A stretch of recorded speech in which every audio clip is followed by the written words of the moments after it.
This conference will now be recorded.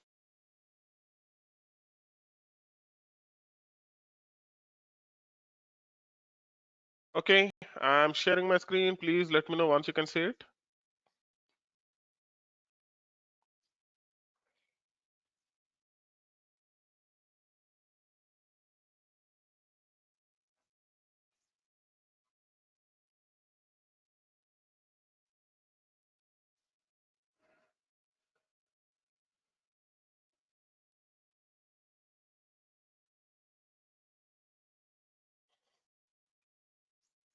Can you all see my screen? Please speak out here.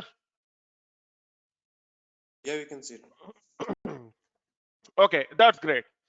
So I think yesterday we have created some extended data types, state, and then I think city, country, district, street, and then zip code. Okay. So these are the string entities, and we have seen real, integer, enumerated data type. Okay. So I will come back to the remaining entities again.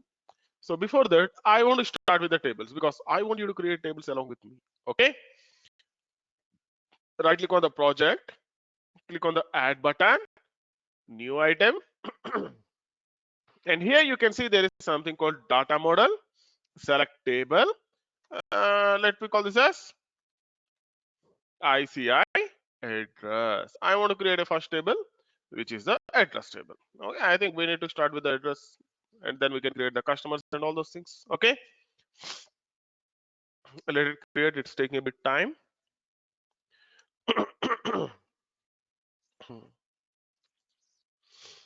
Okay, we have everything ready, the extended data types and everything. So creating a table is going to take very less time. Simply select all the EDTs, drag and drop the EDTs to fields, it will create them. Simply drag and drop. If you have anything else, it will create them.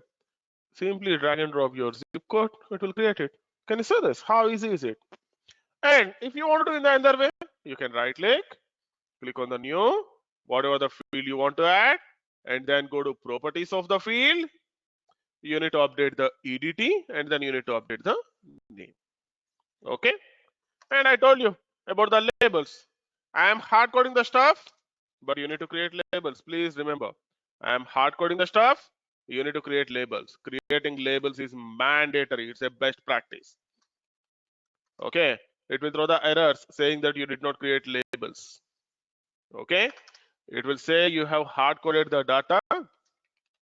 So you need to create labels, because if I need to create labels for each and everything, it's going to take literally very long time. So I will be hard coding, but you need to create labels. You can see here, I told you at the table field level as well. Okay, I'm just adding this, but if you have added it at the EDT level and it is same, then it is not needed to add at this level. Okay, please remember this.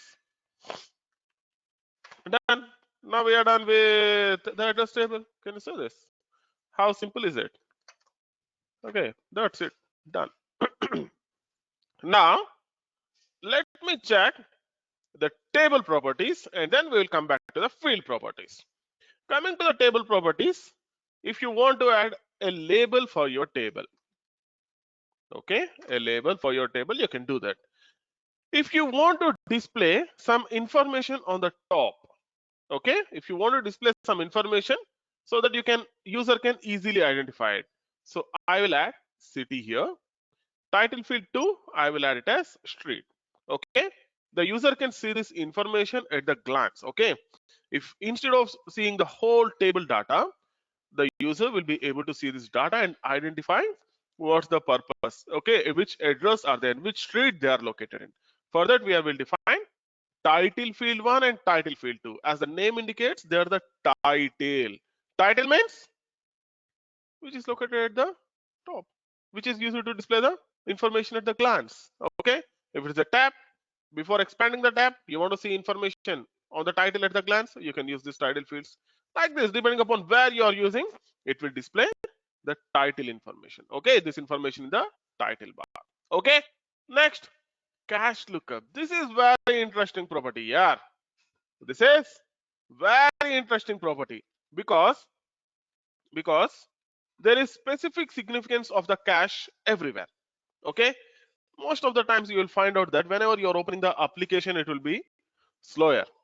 Okay, even if you're working on a Pentium system, okay, you're working on a Pentium processor, you'll find that when you open the application, it will be slow. But after opening the application, it will be faster. Did you ever notice this? What's the reason for that? The reason behind this is the memory. Okay, whenever we discuss about the memory, whenever we discuss about the memory, there are there are two different types. Okay, there are two different types. From that, first one is disk, huge memory. The second one is RAM. Okay, RAM. We'll also call it as primary memory. And coming to this RAM, this is not big. Or I can say nowadays you are getting a 32 GB, 64 GB, 128 GB of RAM. So I will make it big, not huge. Okay. So if you have anything which is in large amount and you want to store it, then you are going to use disk. For example, you have a movie. Where will you store?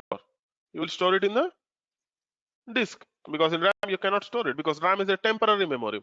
Once you restart, everything is gone. Once you restart your system, everything is gone. So you can't store that kind of things in a RAM. You can store them in a disk. Similarly, data. Coming to the data, we will store in a disk because the database is created on a disk. But whereas there is a possibility that, because coming to the production servers, you are not going to restart them now and then. Okay, they are not like our personal laptops to restart every day or every 2 or 3 days. The production servers will get restarted during the downtimes, maybe during the monthly patching activity if there is any, or some of the production servers, they will run years together. They will run years together. Then obviously what we need to do, when you are creating a table, you need to think about what is the type of the table, and then we need to plan for caching. What does this caching does? This caching is going to get the data into the RAM. Okay, we have a service. Okay, when you open the application, the first thing that will happen is the application is transferred by operating system to RAM. Means now I have the application called AOS service. Where is this AOS service? When you restart the system, AOS service is on the disk. So once the service is started, this AOS is on the RAM. People will confuse on saying this. Oh, what is this? He's saying AOS is on the disk and it is on RAM. Okay, now let that. Now if I open the C drive, you can see there is something called AOS service. This AOS service is in the disk. When I started this system, if I right click and go to task manager, in the details, you can see there will be a service called W3WP. Please check that. 1 second. Where is that? 1 second. It should be W3WP. 1 second. Let me check here. I'm not able to find that. For the device service, let me check that service. XPP agent, this belongs to the Visual Studio. Batch service, this belongs to for execution of the batches. Let me check. W3WP or World Wide Web Publishing Service. Okay, seems like it's not showing the details of all the users for me, or it should, because I am the admin. Batch. No, 1 second. Let me check if it is started.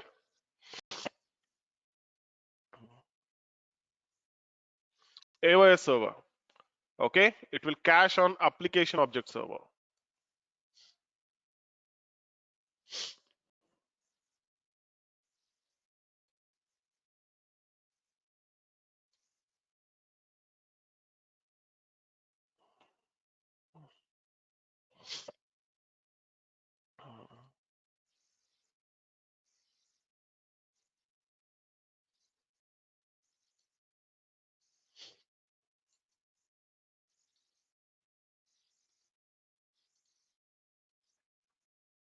Okay, it's started. It's loading. Okay, well, let me sort it on the basis of name. Can you see this? This is the service W3 WP. It took around 1 GB and it is increasing. Can you see this? This is because of AOS. Okay. So now when you start the service, what will happen? All the data will be moved to the RAM memory. Now you can see in the processes performance, the memory will get increased like anything. Now it occupied 9.3 GB out of 10 GB. This is how it works. So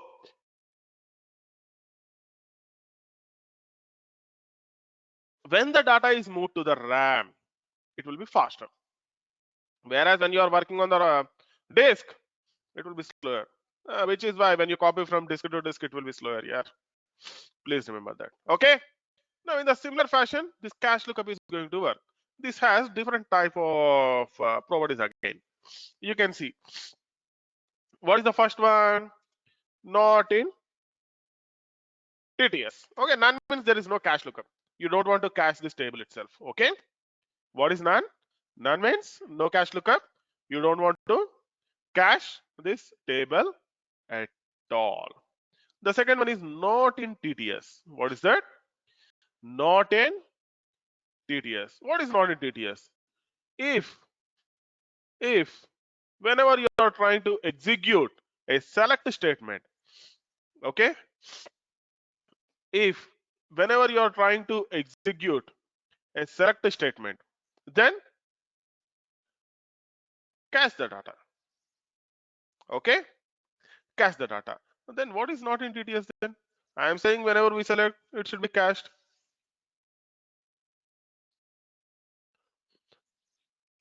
When this is inside a transaction, when this is inside a transaction, the data will not get cached. Okay, because in Dynamics X we have something called TTS, transaction tracking system. In this transaction tracking system, we will have two statements. One is TTS begin, second one is TTS commit. Okay, and there is one more called TTS abort. Okay, if at any point of time it is inside the transaction, then it should not be cached. Then we will use not in TTS. If the select statement or whatever you are trying to cache the data that is not in TTS, then cache it. Otherwise, don't do that. So not in TTS in the sense, this not in TTS is used with transaction tables.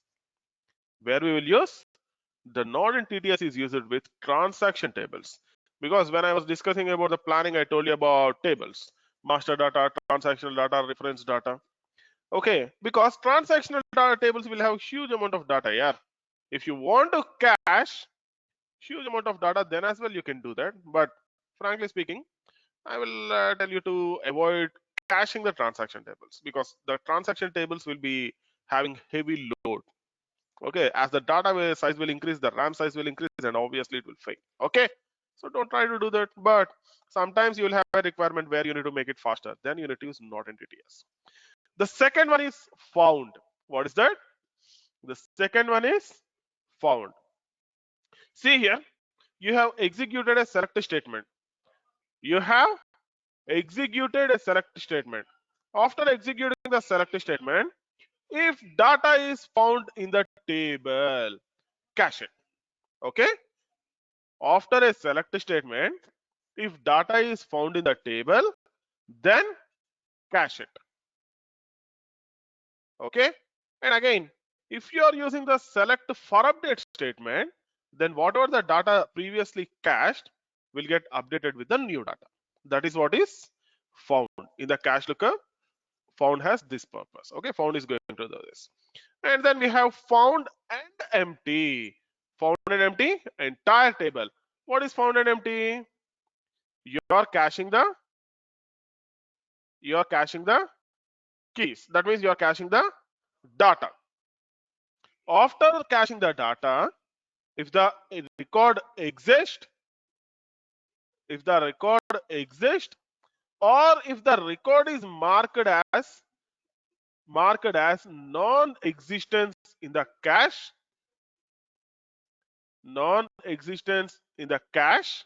what we need to do here? What we need to do? We are going to empty it. Okay, we are going to empty the cache. Okay, and then this all will based on the selection criteria, because if the record is found, it will get cache. Okay, it will get cached. And for the select for update, again you are going to update the cache even if it is found or even if it is not found. Okay, and actually if you want to test this property, you need to have more amount of data. With less amount of data, we will not be able to test this. And the last one is entire table, means cache all the data of the table. Cache all the data of the table. Okay, cache all the data of the table. So for example, if you take example of a parameters table where it will contain only one record, we are going to use entire table cache property. And similarly, as I told you, for transaction table we will use node entities. For parameters table we will use entire table. Okay, and frankly speaking, if you found and empty, these two can be used in any way. Okay, because they will do the similar kind of action. Okay, like except emptying, they will do the similar kind of action. Okay, so this is, I say address, this is a reference table. Now I told you the transaction table, the parameters table, all this, where we can set it? We will set it in the table group. Okay, you can say this. In this table group property, we need to set what is the type of the table here. What is the table group here? Okay, by default it will be miscellaneous. If you want to update it, you can update it. Okay, if you want to update it, you can update it. For reference table, generally we will be using cache lookup, which is a found. Okay, because reference table will have more amount of data. So based on the whenever data is selected, it will cache it. Whenever data is selected, it will cache it. Okay, you might ask me, based on the table group, how did you set this? This is from the MSDN. Yeah, this is not from me. In MSDN, they will give you a table structure for the table group and the cache lookup property. Based on that, we will set it up. Okay. And the next one is about the clustered index, record index, primary index. Oh, what is this index? Let's see that. Okay. What is index? This is very interesting concept. What is index actually? What is index? So if you take example of a textbook, okay, if you take example of a textbook, so what do you look at? Index. You will say, well, I will look at the index. What is the purpose of looking at the index? To check contents. Okay, what exactly it contains. If you want to check that, you need the index. So similarly, in the database, index will do the same thing. Okay, so what is the purpose of index? The purpose of index is to improve the performance. Okay, the purpose of the index is to improve the performance. Oh, immediately after saying this, the people used to come up and say, oh really, so we will create more number of indexes to improve more performance. If you create more number of indexes, it will decrease the performance, it will not increase the performance. So whenever you are trying to create the indexes, you should be careful. Okay, because most of the times I saw the people, whenever they create some fields, they will start creating the indexes here. That should not be done. Okay, the index is used to speed up the searching in the database. Please remember, index is used to speed up sorry, searching in the database. So what about inserts and updates and deletes? No one will think of it while creating the indexes. They will only think about select. I have a transactional table where I am going to insert 1 lakh records in a day, and I have defined 12 or 13 indexes on it. What it should do? Whenever you create an index, it will create a lookup table. Whenever you create an index, it will create a lookup table. Because in the textbook, if you need to create an index, You need to waste some pages. I don't know, call it as a waste. Instead of that, you need to utilize some pages over there. For that pages, you need to define the index and you need to set it up. So obviously, it should create a lookup table. Even in the database, it is same here. There is no different thing going on in the database. Even in the database, it will happen in the same. So whenever you create an index, it will create a lookup table so that it will get the data faster. Okay. So now, why index is going to speed up the search? Okay. Now let's say I have given you a dictionary and I ask you to search for the term dynamics. How much time will you take? How much time will it take? I have given you a dictionary. I ask you to search for the word dynamics. How much time will you take? 1 second, 2 second, 1 minute, 2 minute, 1 hour, 2 hour. How much time will you take? Oh, a minute. You're great, yeah. In a minute, if you're searching, that's very good. Next, I have given you a newspaper and ask you to do the same thing to search the word dynamics. How much time will you take? How much time will you take?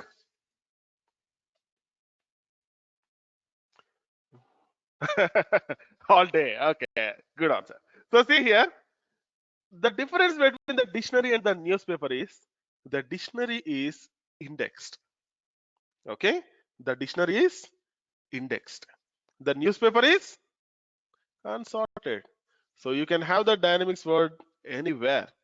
So if it is at the end of the newspaper, if you are starting from the beginning and you are trying to read to the end, then you are going to sit all day together to search only the dynamics keyword. This is what happens with index. Okay, when you use the index, it will be done within a fraction of a minute. The selection will be done in a fraction of a minute. Please remember, I'm stressing the word selection because indexes are used only while selecting the data. Okay, okay. Now let's say for example, I will tell you where indexes are not performant. Okay, let's say I have total of records starting from 1 to, or let's take some text. Okay, the text start with a and the text end with z z z z z. All these are indexed. Okay, now we need to insert a record which is ZADBCH. Okay, ZADBCH This is the record now I need to insert. Okay, now if I need to insert this record into the table, there are two possibilities. There can be record before this, there can be record after this. So if I need to insert the record on the basis of this value, what will happen? Obviously, it needs to check that, and then in the lookup table, it needs to update. If it is only one index, and if it needs to update only one index, then let's say it can be better. If there are, let's say, 10 or 12 indexes, it needs to update the lookup tables of all the 10 or 12 indexes. Depending upon the number of indexes you create, it is going to slow down the performance. So whenever you are creating the indexes, you should be mindful about it. Okay, please remember. Now coming to these indexes, they are of different types. Coming to these indexes, they are of different types. Coming to the dynamic sex, we call it as a primary index. The first one is primary index. Second one is clustered index. Third one is replacement key. This is not an index, but I want to just let you know. Replacement key. Okay. So let's consider there are two indexes. One is primary index. Second one is clustered index. What is primary index? The primary index is unique in nature. Based on the uniqueness, they are divided into two types. First one is called unique index. Contains unique values only. The second one is non-unique index. Can have duplicates. Can have duplicates. Now coming to the primary index, it is unique in nature. And then sort order in AX is defined by primary index. Please remember. Okay. Second one is clustered index. Clustered index means it is it can be unique or non-unique. Okay, it can be unique or non-unique. And sort order in SQL is defined by non-unique index. Oh, sorry, clustered index. I need to call it as clustered index, not non-unique. Clustered index. Okay, so these are the types of indexes that we have in dynamic CX. In dynamic CX, this is well and good. Now, what about SQL? In SQL, along with this, we will define two more. What are those? Okay, those are, first one is called clustered index. I'm not speaking about constraints and all those things because we are working on AX, not SQL. Okay, first one is called clustered index. It is used to define the order in which data is physically stored in the database. Okay, what is the purpose? Used to define order of physical data storage in SQL. Okay, how physical data should be stored in the database is defined by clustered index, and the second one is called non-clustered index. So what is non-clustered index? What is non-clustered index? What is non-clustered index?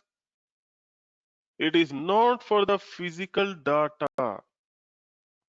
Okay, as I told you, every index is creating a lookup table. Non-clustered index is stored at one place and the table data will be in another place.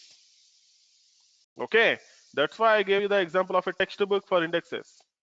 Index, because index is located at somewhere else, the content is at somewhere else. Similarly, non-clustered index, what will happen? Data is located somewhere and index is located somewhere else. This is how the non-clustered index is there. Then how it will get the data here? As I told you, based on your query, if you are using non-clustered index, first of all, it will go to that somewhere else where the lookup table is there. Okay, it will go to the index location. It will get the index and then it will fetch the data. Okay, now the people will have one more question here. How to define the clustered index and how to define the non-clustered index? Because non-clustered index, as I said, location is different. The data is stored in the another location. So first of all, it should go to that location and then it should come back to the data and then it needs to pull it. So what will happen? Obviously, non-clustered index is lower compared to clustered index. So whenever you are creating the index and in the select statement, if you are trying to pull some kind of data regularly, for that you need to create a clustered index. Okay, you need to create a clustered index because if you go to the, let's say, bank. Okay, nowadays everyone has got the mobile number, and let's say you did not took the mobile, you forgot the mobile number, your mobile number, then obviously there is only one possibility to search with the name. Name can have duplicates in it, so the name can be created as clustered index here. The mobile number can be created as primary index because mobile number is unique. One mobile number, one account. Okay, one mobile number cannot have multiple accounts. One mobile number, one account in a bank. Okay, so this is how it works. This is how you need to decide whether to go with the clustered index or whether to go with the primary index. Okay, now let's come back. So we have a table now. The name of the table is ICI address, and we have few fields in it. First one is street, second one is state, third one is district, fourth one is country, fifth one is zip code. Is there anything else? I think these are the fields. One second, let me have a look at it. 1, 2, 3. Oh, there is one more, yeah. What did I miss? City, country, district. Okay, city is missing. Good. Okay. Now, how many indexes will you create for this table, and what are those? I want you to answer this. How many indexes will you create for this table, and what are those? Yeah, go ahead. I'll give you a minute of time. You can ping or you can answer.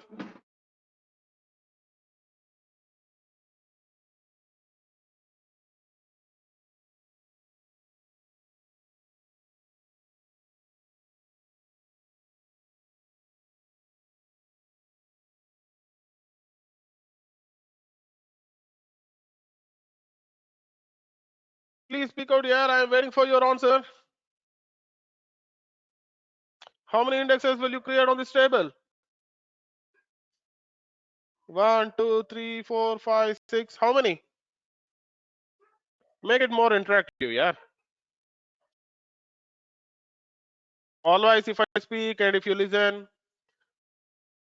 I can see everyone is on mute. Did you start recording and go away? Huh? Because few people will also try to do that. Just they will start the recording and they will go away. Is it happening or? Maybe 2. Oh, Srinath said 6. Maybe 2. If you say 2, what are those 2? What would be the clustered index and what would be the primary index?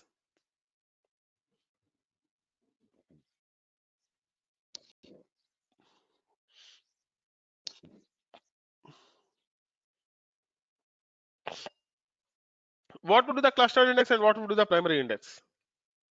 Zip code can be a primary index. Okay, good. Zip code can be a primary index. And what about the other one? What would be the clustered index?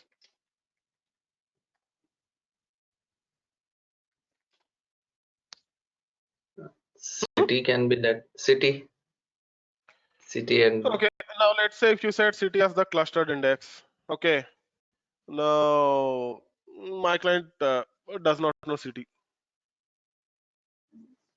He knows the street name because he is new to this one and he doesn't know these details. Comma location. I did not get you, yeah. You told 6 indexes and location. What would be the index here? City means that would be a difficult thing. Because it's all depending on the again requirement. Because if they say the people will ask city and they want to search on the base of city, then you can define city for the cluster index. But generally, how we will organize? Okay, it depends on the application. Okay, let's say your application is being used. Your application is being used across the globe. Okay, then what you can do is you can create a clustered index and you can make it city, country, street, and what else? District, city, country, street, district, state. Okay, like this you can define. Then what will happen? Based on the details provided, whatever is provided, it will get the indexed values. Okay, now how many of you say these 2 indexes are correct and how many of you say these 2 indexes are wrong?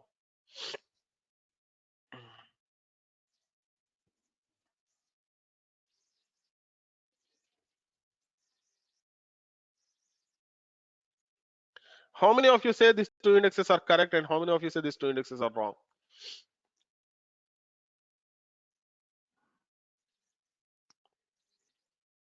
cluster index can be shortened that from 5 keys. It can be less than city, country, and Okay, let's say we have state. 5 fields. Okay, now let's say we have 5 fields. I don't want to go with no, I don't want to change that. You and then These two are the indexes that we are defining on a table now. How many of you say these two are correct and how many of you say these two are wrong?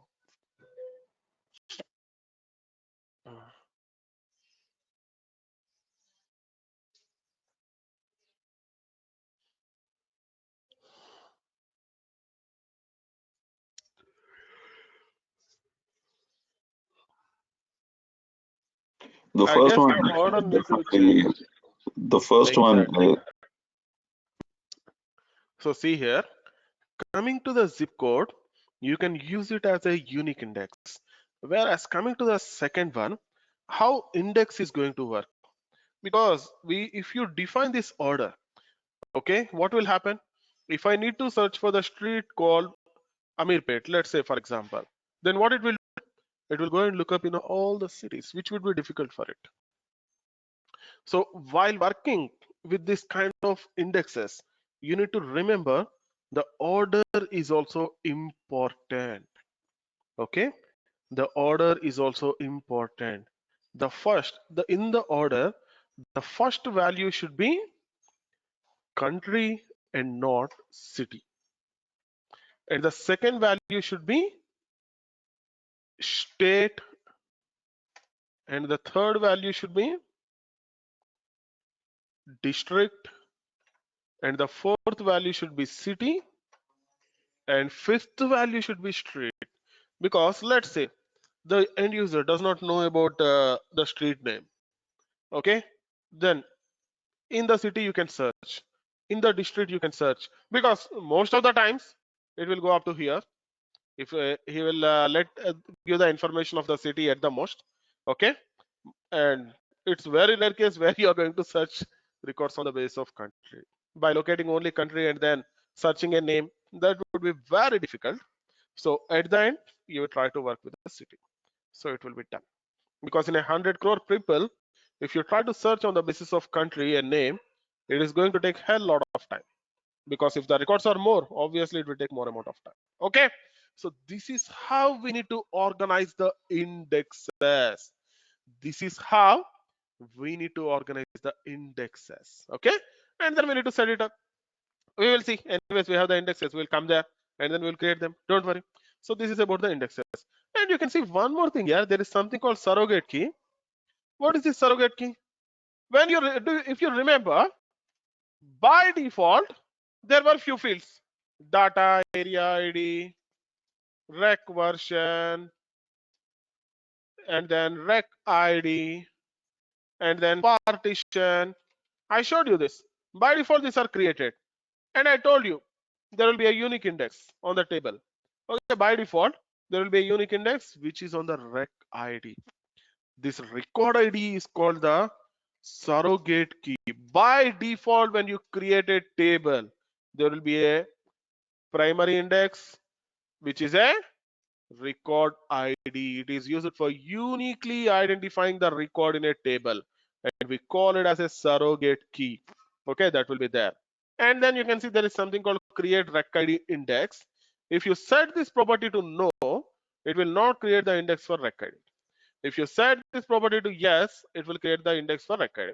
So how to decide whether to create an index for rec ID or not?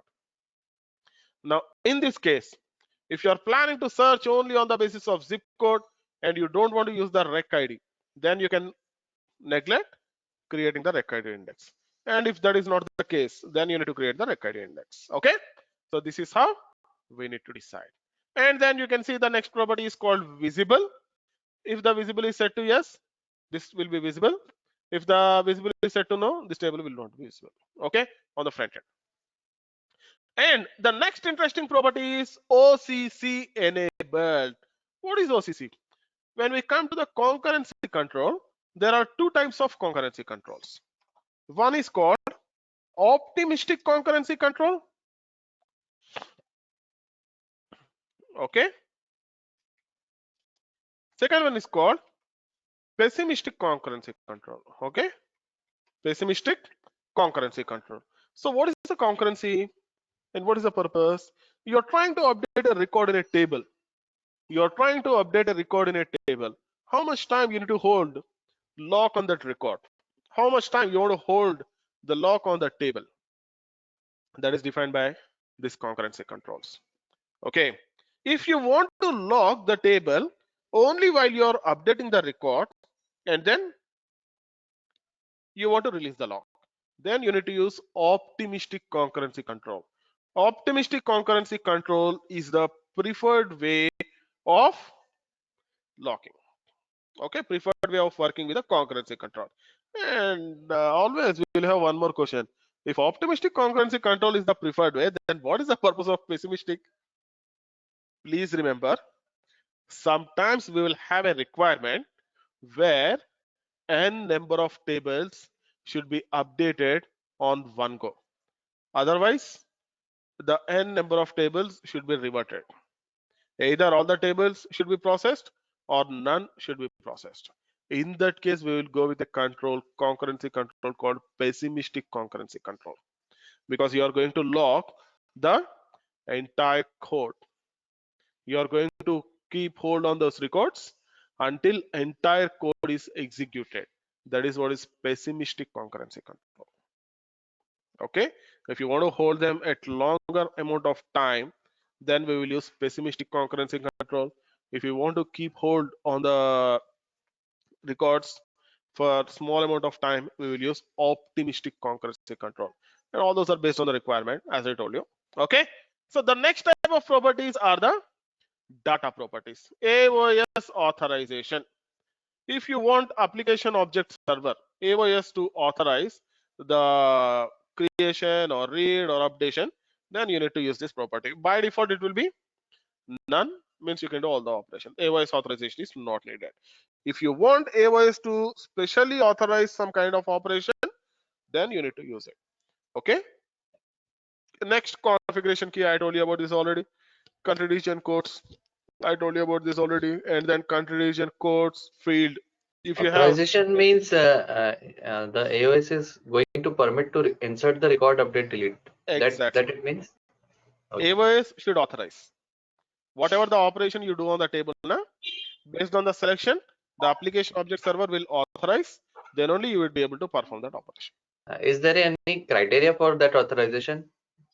Means Yes. how it authorized to? When you are working on the server side, let's say for example services, then we will work with this property. Okay, because we will take the AOS authorization to insert or update or create. Okay, the code executed on the server side, we will use it. Okay, next, if you have any field related to the country region in your table, you can use this country region context field, otherwise it is not necessary. And these are few more interesting properties. Sometimes we need to have something called change tracking. Who created the record, who updated the record, when the record got created, when the record got modified. Okay, and what is the transaction ID for creation, transaction ID for modification. To do that, we are going to use those created by user who created the record. This is a system field. By default, on the table, the user alias is inserted into this created by.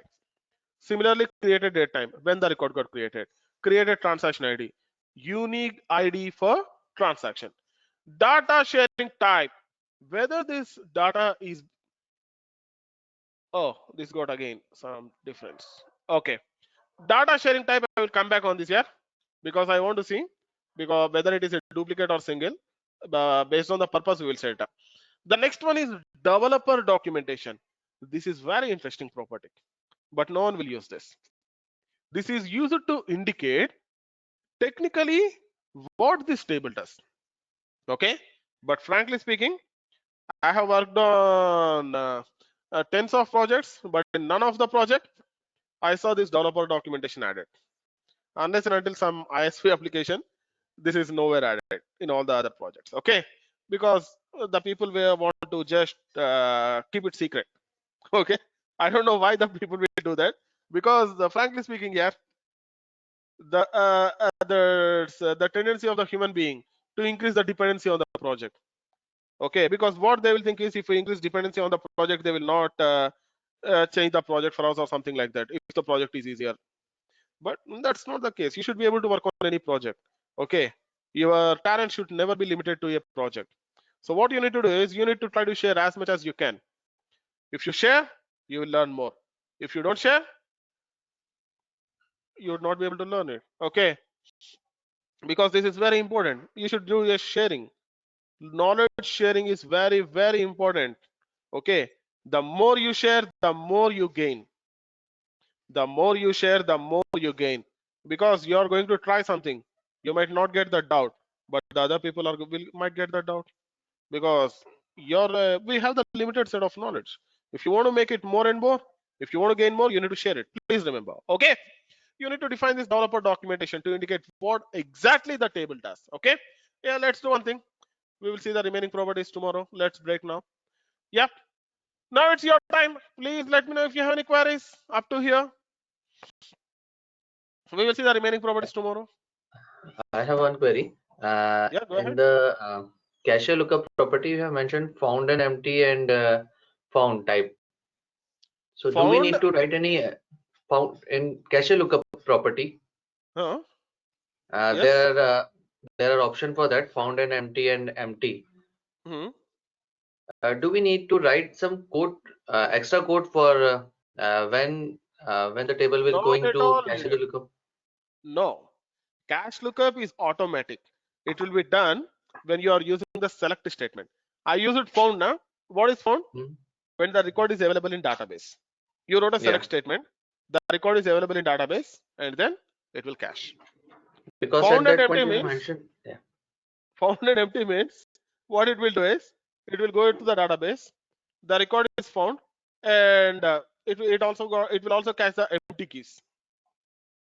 Okay, even Empty. if it is not found, if the record is not found, it will keep that in cache. Okay, let's say you wrote a query saying that select star from address zip code equal to zip code in 502, 504, 505. Now 502, 504. Let's say if it is a found, 501 is found, 502 and 4 is not found. Then it will keep only 501 in the data in the cache. If you are using select star from address table where zip code in 501, 502, 503 with found and empty, it will take 501, it will keep in the database with data. 502, it will keep in the key in the database without data. 504, it will keep in the database without data.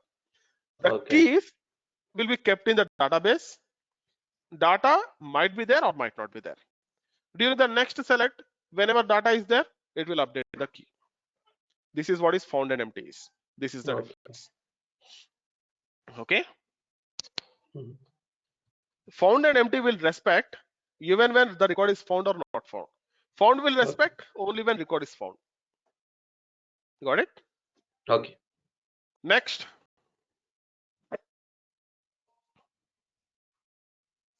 Any other questions? If there are no other questions, I will end session for everyone. Hey, try to set up the environment and create the tables. Yeah. Yeah, I've started. Share today's notes in chat. You need to check one of the video I showed how to set up the VHD. Okay. Or else you can ping me on WhatsApp. I will reply. Okay. Let me ping you today's notes. 1 second.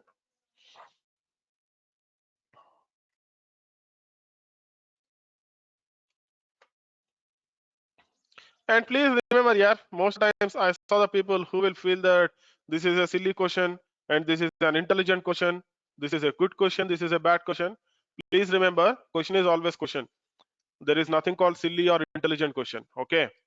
So you can ask me whatever the question you get, I will answer that. Okay. Even it might be an intelligent question or it might be whatever it can be. Okay. So please try to ask questions. The more you ask, the more you learn, the more I learn. Okay. Thanks all for the session. Let's meet again tomorrow. Bye.